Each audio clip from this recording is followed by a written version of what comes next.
for the news report. Yes, when I'm giving you your title. Mrs. Mrs. Okay, ma'am. And what's your organization again? Well, I actually am a student at UA. Oh, so you don't work and study? Well, no, I'm a consultant. But Oh, you're a not with consultant. specific Okay. organization. Okay. So I need to give your title as consultant. Strategic management. Oh, perfect. That's what I mean. Because that you have to give your title, you see? Okay. So they know who is talking. Because remember, it's television. Okay. Okay.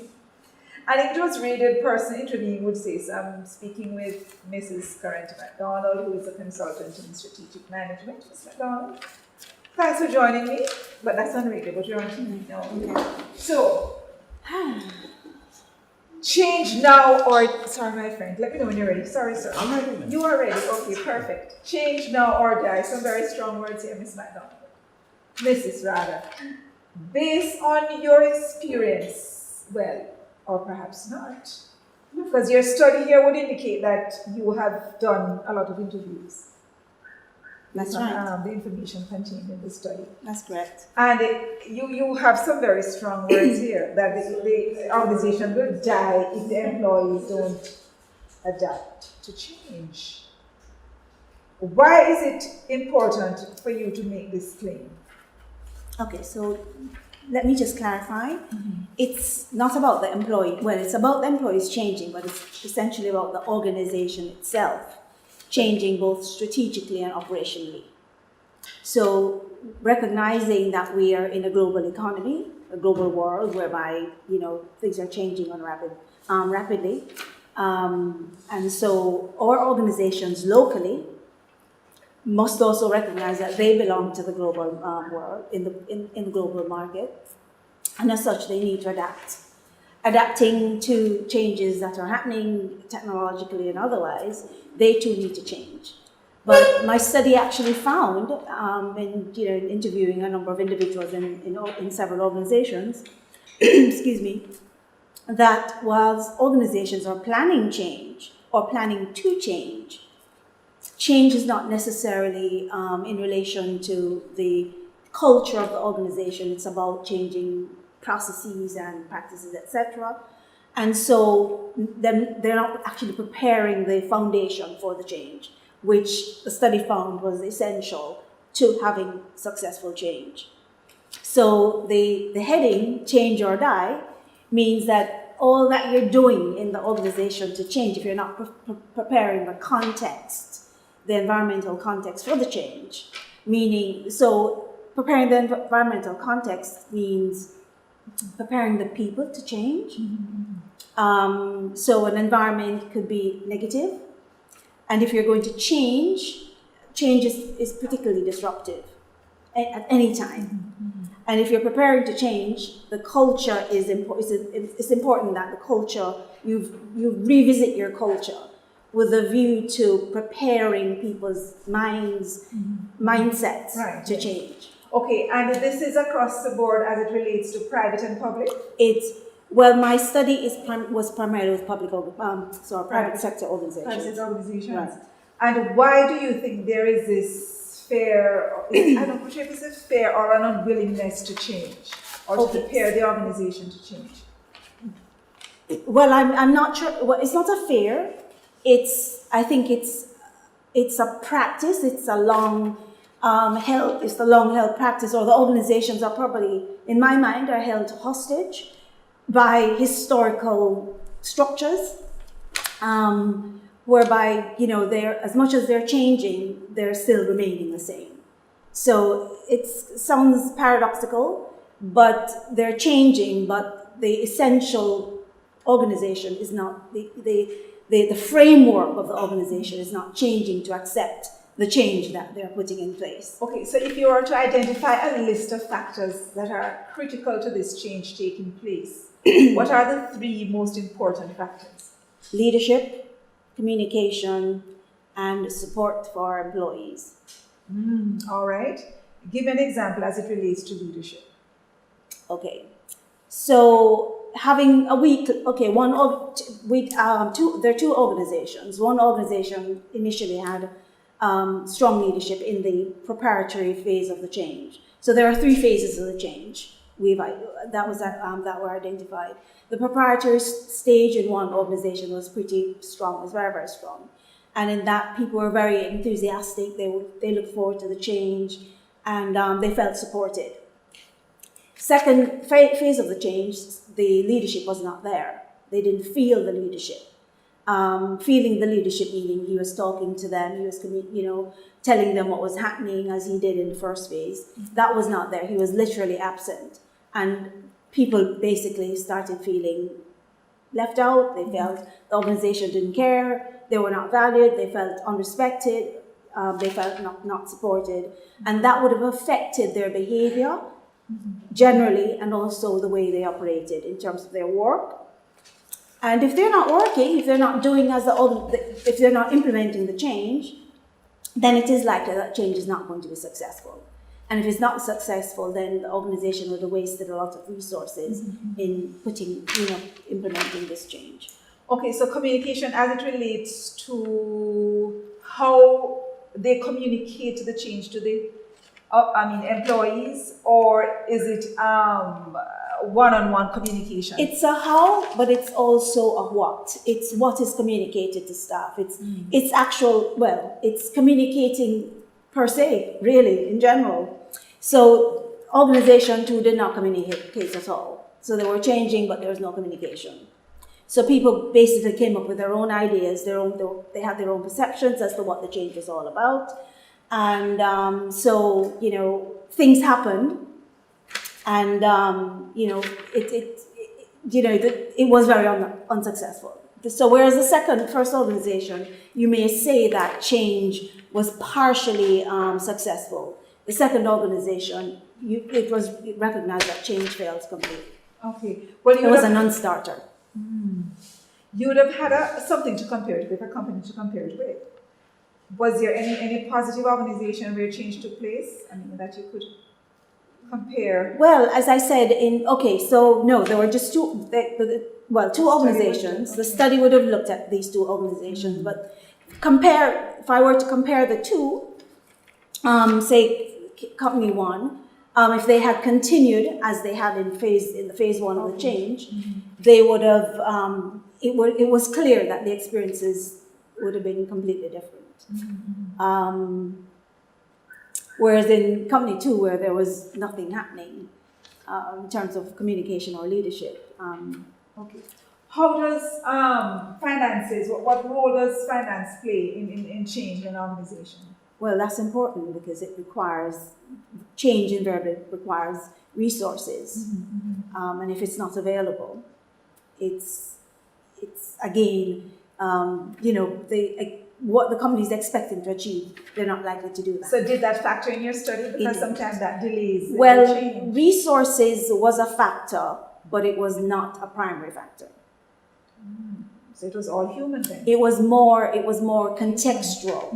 It was more those contextual factors that were absent that, caused employees not to respond in the way the organization would have liked them to.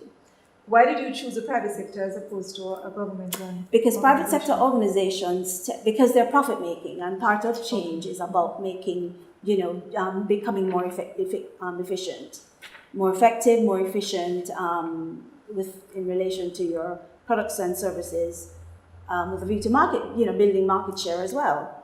So if it's not, if you're spending with a view to earning so much more later on. So despite the fact that the government has this public sector transformation process taking place, you never thought of looking into it? Well, I didn't, because it's difficult to measure. Whereas you can perhaps measure the private sector in relation to their bottom line.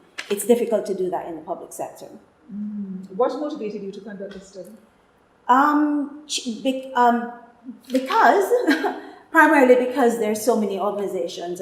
Up to 70% of organizational change fail worldwide.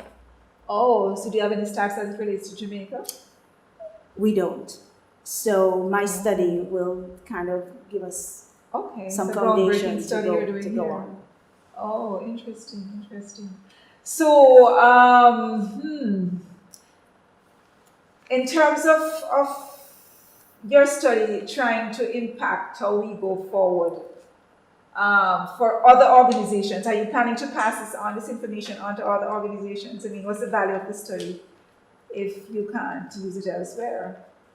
Elsewhere. Would you hand over your results or your findings to other organizations who are contemplating implementing change? Well, I would imagine that would be a really, that would be something that we I'd like to do. First of all, it would be important to pass it on to the organizations themselves that we studied, so that they can understand how they've impacted, their behavior would have impacted the whole change process. Okay, because what was the purpose of your study? The purpose of the study was to understand how employees understood their perception, basically. We looked at the theory, using the cognitive appraisal theory of emotions, how they appraised the whole change process and how it impacted them. So what was the result in that area of your study? Or you didn't get that far? Well, no, I found that they were poorly impacted and the context of the organization was a critical feature in the whole change that would have affected how they behaved toward the organization.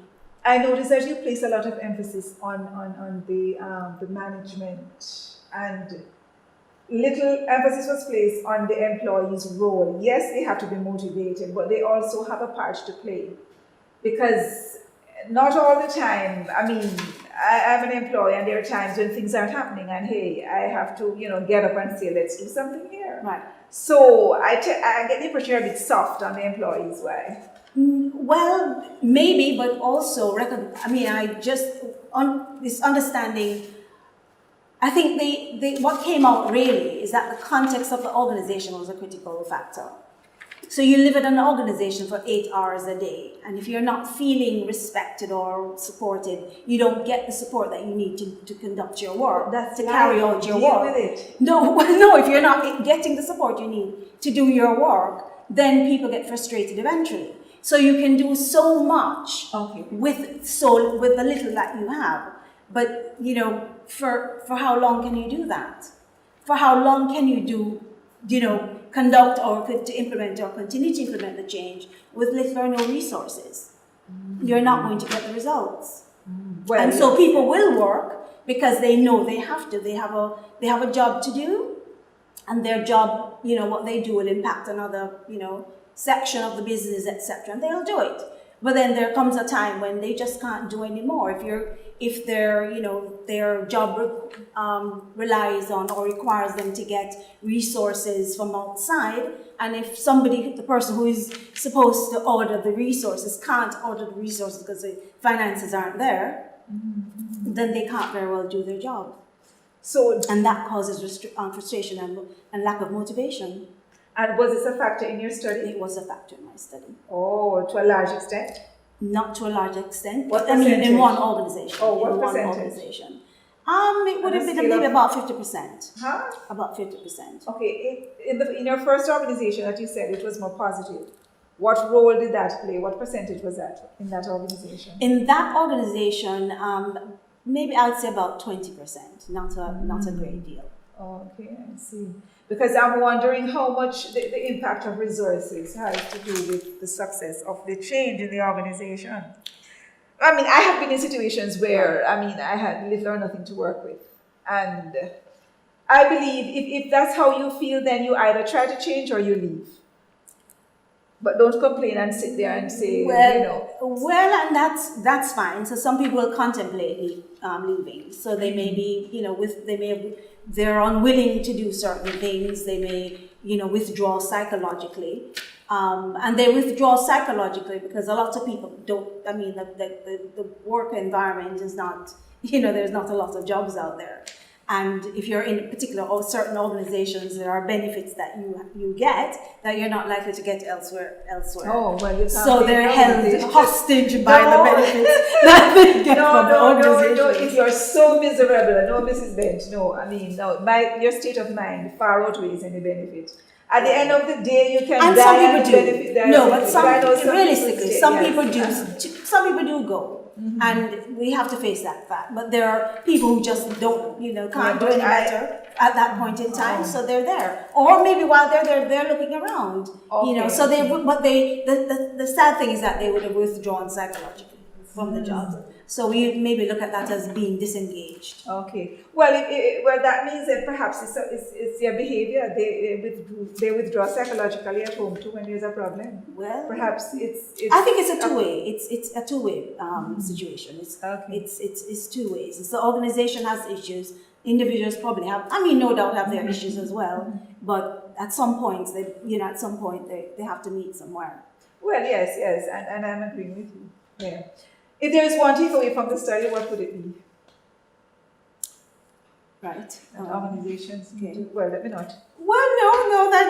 It's important that the groundwork for change is actually organizations prepare the ground for change, as opposed to expecting that change is just going to happen without the effort that needs to be. Extra effort. These two organizations are doing well financially, because sometimes when they are doing well financially, they disregard the employees and their what is doing well? They may they're making profit. They may make a profit. They may make a profit. Well, some organizations make profits, but it's not what they're expecting, or in relation to what they would have spent to prepare in the effort to change. So in your view then, what would be considered success? The employees being happy?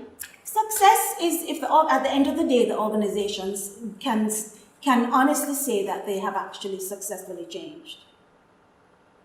Not partially changed. Not partially changed. They would have achieved the objective of change. So they would have had certain strategic objectives in relation to change. And have they achieved them? All right, one final question. About how many companies in Jamaica, do you think are going to die in the next 10 years if they don't change? If you were to give me a percentage, 25%?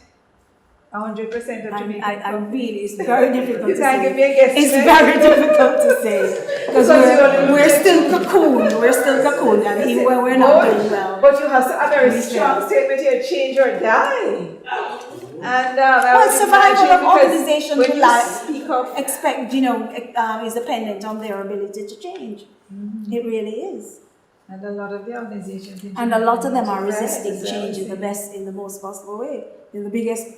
Oh, I hear you. All right, then I see you survived the interview and you were saying you didn't want to. I didn't.